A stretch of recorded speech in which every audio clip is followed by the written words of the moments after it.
بسم اللہ الرحمن الرحیم۔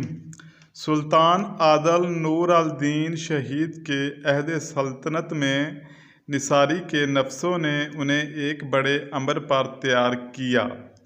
ان کا گمان تھا کہ پورا ہو جائے گا، جبکہ اللہ اپنی روشنی دکھائے بغیر نہیں رہتا، خواہ منکر مانے یا نہ مانے۔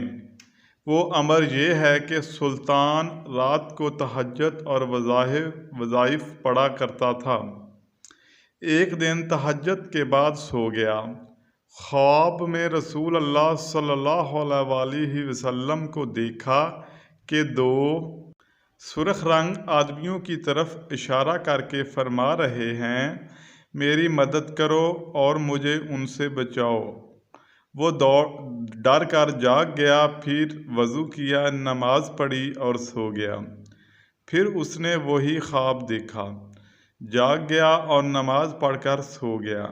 جب تیسری بار پھر وہی خواب دیکھا، جاگ کر کہنے لگا، نیند باقی نہیں رہی۔ اس کا ایک وزیر نیک صالح آدمی تھا جس کا نام جمال الدین موصلی تھا۔ رات اسے بلایا اور تمام واقعہ خواب سنایا تو وہ کہنے لگا، تم کیسے بیٹھے ہو؟ اسی وقت مدینہ کی طرف جاؤ اور اپنے خواب کو پوشیدہ رکھنا۔ یہ سن کر اس نے فوراً تیاری کی اور 20 آدمیوں کے ساتھ مدینہ کی طرف روانہ ہو گیا۔ وزیر اور بہت سارا مال بھی اس کے ہمراہ تھا۔ 16 دن میں وہ مدینہ پہنچے۔ شہر سے باہر غسل کر کے وہ مدینہ میں داخل ہوئے۔ روضہ رسول صلی اللہ علیہ وسلم میں نماز پڑھ کر زیارت کی، پھر بیٹھ گیا کہ کیا کرے۔ جب اہل مدینہ مسجد میں جمع تھے تو وزیر نے کہا، سلطان نبی صلی اللہ علیہ وسلم کی زیارت کے ارادے سے آیا ہے اور اپنے ساتھ خیرات کے لیے بہت سارا مال لایا ہے۔ جو یہاں کے رہنے والے ہیں ان کے نام لکھو۔ اس طرح تمام اہل مدینہ کے نام لکھ کر سلطان نے سب کو حاضر ہونے کا حکم دیا۔ جو صدقہ لینے آتا سلطان اسے غور سے دیکھتا تاکہ وہ وصف اور شکل جو نبی صلی اللہ علیہ وسلم نے اسے دکھائی تھی پتہ لگائے۔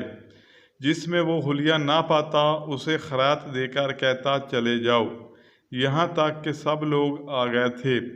سلطان نے پوچھا، کوئی رہ تو نہیں گیا صدقہ لینے سے؟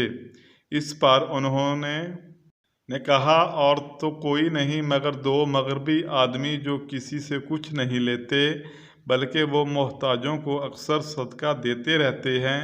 یہ سن کر سلطان خوش ہو گیا اور حکم دیا، ان دونوں کو میرے پاس لاؤ۔ چنانچہ وہ لائے گئے۔ سلطان نے انہیں وہی 2 شخص پایا جن کی طرف نبی صلی اللہ علیہ وسلم نے اشارہ کر کے فرمایا تھا کہ میری مدد کر اور مجھے ان سے بچاؤ۔ پاس ان سے پوچھا گیا کہ تم کون اور کہاں سے آئے ہو؟ انہوں نے جواب دیا، ہم دیار مغرب سے حج کرنے آئے ہیں۔ سلطان نے کہا، سچ بتاؤ۔ مگر وہ اپنی بات پر قائم رہے۔ پھر لوگوں سے پوچھا، یہ کہاں ٹھہرے ہوئے ہیں؟ عرض کیا، حجرہ شریف کے قریب۔ یہ سن کر سلطان نے دونوں کو گرفتار کر لیا اور پھر ان کے مکان میں آیا۔ وہاں بہت سارا مال اور 2 قرآن پاک، ان کے سوا اور کچھ بھی نہیں تھا۔ اہل مدینہ نے ان کی بہت تعریف کی کہ یہ بہت سخی اور فیاض ہیں اور نبی صلی اللہ علیہ وسلم کی زیارت و نماز کے پابند ہیں۔ ان کی فیاضی کی وجہ سے اس قحط سالی میں مدینہ میں کوئی محتاج نہیں رہا۔ یہ سن کر سلطان نے کہا، سبحان اللہ، اور اپنے خواب کو ظاہر نہ کیا۔ سلطان خود ان کے مکان میں پھرتا رہا۔ اس نے ایک چٹائی اٹھائی تو اس کے نیچے تہہ خانہ دیکھا جو حجرہ شریف کی طرف کھود رکھا تھا۔ لوگ یہ دیکھ کر ڈر گئے۔ اس وقت سلطان نے کہا، تم اپنا حال سچ سچ بتاؤ، اور انہیں بہت مارا۔ پھر انہوں نے اقرار کیا کہ ہم عیسائی ہیں، ہم کو نصاری نے مغربی حاجیوں کے بیس میں بھیجا ہے، اور کہا حجرہ شریف تک پہنچیں اور جست شریف نکالنے کا ہیلا اور وسیلہ ٹھہرو۔ وہ رات کو کھودا کرتے اور ہر ایک کے پاس مغربیوں کے لباس کے مطابق ایک چمڑے کی تھیلی تھی۔ جو مٹی جمع ہوتی ہر ایک اپنی تھیلی میں ڈال لیتا اور زیارت بقیع کے بہانے دونوں جاتے اور قبروں میں پھینک آتے۔ کچھ مدت وہ اسی طرح کرتے رہے، جب کھودتے کھودتے حجرہ شریف کے قریب پہنچ گئے تو آسمان سے گرج کے ساتھ بجلی چمکی اور ایسا زلزلہ آیا کہ پہاڑ جڑ سے اکھڑ گئے۔